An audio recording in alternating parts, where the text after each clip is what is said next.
বই পুস্তক পড়ে শিখতে হবে, আলোচনা শুনে শিখতে হবে। এটা তো বুঝেছি, এই কতগুলো বইতে লেখা আছে। তাই আপনি যখন এই পথে চলবেন, আপনার কিন্তু দুশ্মন আছে। তারা কারা?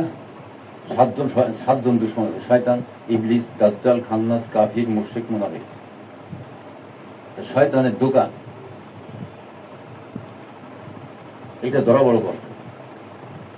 শয়তান দুই রকম, একটা আছে আমার ভিতরে, একটা আছে বাইরে।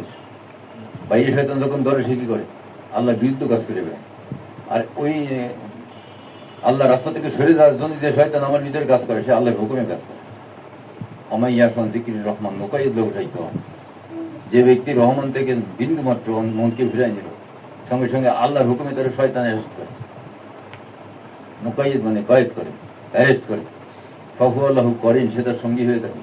সে মনে করে আমি তো ভালো কাজই করতেছি, আসলে সে বদভ্রষ্ট হয়েছে, নিজেই বোঝে না। এইরকম এই শয়তান কি করে, তার কাজ কি, কোথা থেকে তার উৎপত্তি, এটা শিখতে হবে। বাইরের শয়তান কি করে তা জানতে হবে। ইবলিসের কাজ কি, এটা জানতে হবে। শয়তান কাছে শয়তানি করে। ইবলিসের কাজ কিন্তু আপনাকে নামাজ থেকে বিরত রেখে খারাপ কাজ করান না, নামাজ পড়াবে। কিন্তু ওর ভিতরে আপনাকে এমন সূক্ষ্ম দুকার ভিতরে রেখে দেবে, যেমন শিরকে জলি বোঝা যায় কিতাব দিয়ে, শিরকে খুবই কিতাব দিয়ে বোঝা যায় না। নামাজে দাঁড়াইছেন, মানুষ দেখতেছে পাগড়ি বেঁধে কেলো মুখে নামাজ পড়তেছে, মক্কার শুরু যায় নামাজের উপর। এর ভিতরে দেখা যায় যে আপনি নামাজ শেষ করে তাড়াতাড়ি ওষুধ নিয়ে বাড়ি যাবেন, আল্লাহ একবার। এর মাঝে কিন্তু আপনার মন ফার্মেসিতে চলে গেছে।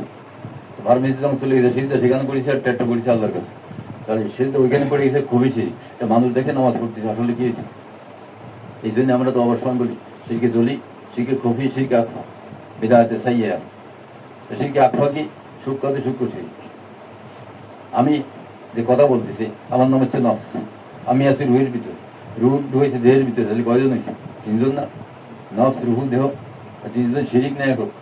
শিরিক আলাদা আলাদা। তিনকে ভাঙ্গে এক করতে হবে, আল্লাহর সাথে মিলতে হবে। ভাঙবেন কীভাবে? দেহকে ভাঙ্গে রুহের নূরের সাথে মিলাতে হবে, রুহকে ভাঙ্গে নফসের নূরের সঙ্গে মিলাতে হবে। কীভাবে মিলাবে? এই নূরের মাধ্যমে সাধনা করে এই জিনিসগুলো পাওয়া যাবে।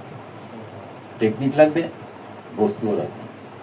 এই তিনি মিলে এক হলে তাকে তাওহীদ বলে। রাখিও সব কি কামাল ভাই মনে আছে? এই ধরনের একটা কোর্স আছে আমাদের, মুর্শিদি শিক্ষা। ঐশীবাণীর ভিতরে আছে, ঐশীবাণী এখানে নাই, ঘরে আছে। তো এই জন্য সালাউদ্দিন সাহেব এটা নিয়ে গেছে, আমাদের সঙ্গে বসে আলোচনা শোনে। শোনার পরে মোটামুটি ওনার ওই গভীরের গান অনেকটা ওনার ধারণা আছে। প্রথমে তো বোঝা যায় না, কোনোদিন শুনিনি, বুঝবে কি করে? আস্তে আস্তে আস্তে আস্তে যখন সে কয়েকদিন বসছে, তারপরে কথাগুলো অনেকটা বোঝেছে।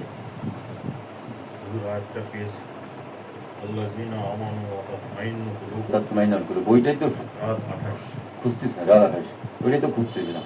আল্লাহর জিকিরে প্রশান্ত হয়, কলবে শান্তি আসে কিছু আল্লাহর জিকির। যখন কলবে আল্লাহর জিকির জারি করা হয়, তখন কলব হয় শান্ত। আমার এক ডাক্তার সাহেব ছিল, হোমিও ডাক্তার, ডাক্তার দেখাতাম তাকে। তো উনি ওই নিরলার থেকে সোনাডাঙ্গায় বাসা পাল্টায় গেছে। ছেলেরা দুইজন ইঞ্জিনিয়ার, ভালো বাসা নিছে। ওইখানে যাই এই বাসা পাল্টানো ঝামেলা 5-6 দিন আমল করতে পারিনি। উনি যোগাযোগ করেন না দেখে আমি ফোন দিচ্ছি। আমি তখন আমার ছাদের উপরে বাসতাম, ফোন দিয়ে ধরেছে উনি, ডাক্তার সাহেব কেমন আছেন? না বেশি ভালো না, মনটা ভালো না। তাই বলছি মনের কি হয়েছে? তা বলে যে তা তো বলতে পারি না, আমল করেন। ওই যে আমলের ডিস্টার্ব হয়েছে কয়েকদিন। ঠিক আছে, তাকে ডেকে দিলাম, দেওয়ার পরে আমি লাইন দিয়ে দিলাম। দিয়ে কিছুক্ষণ কতদিন আছে এখন খেয়াল করছি, কাঁদতেছেন। উনি কিন্তু কবরে গেছেন, বয়স হচ্ছে। তা এখন ওনার লতিফাগুলো সব চার্জ দিয়ে তারপর আমরা আবার ফোন দিছি, ডাক্তার সাহেব এখন কেমন লাগতেছে? এখন তো ভালো লাগতেছে, কি হয়েছিল আমার? তাই আমি বলছি আপনি তো দেহর ডাক্তার, দেহের কি হয়েছিল বোঝেন, আর আমরা হচ্ছে ওই বাতেনি ডাক্তার। আপনার এই লতিফাগুলো নূর নাই, তাই যে নূর খাই অভ্যাস হয়ে গেছে, আর নূর নাই এখন যন্ত্রণা সৃষ্টি করতেছে। মুরগির বাচ্চা যেরকম খাবার দেবেন না, সিল লেবে একবার গলায় যত ধর আছে, খাবার দিলে চুপচাপ গুম করে। তা এরকম লতিফা জিন্দা হলে ওর খোরাক দিতে হবে, না হলে ওরা ডিস্টার্ব করবে। আর যদি খোরাক থাকে তাহলে অন্তরের ভিতরে শান্তি থাকবে, আসমানি শান্তি। এই হচ্ছে আল্লাহ বিযিকরিল্লাহি তাতমাইন্নুল কুলুব। তো আখির দাওয়ানা আলহামদুলিল্লাহি রাব্বিল আলামিন।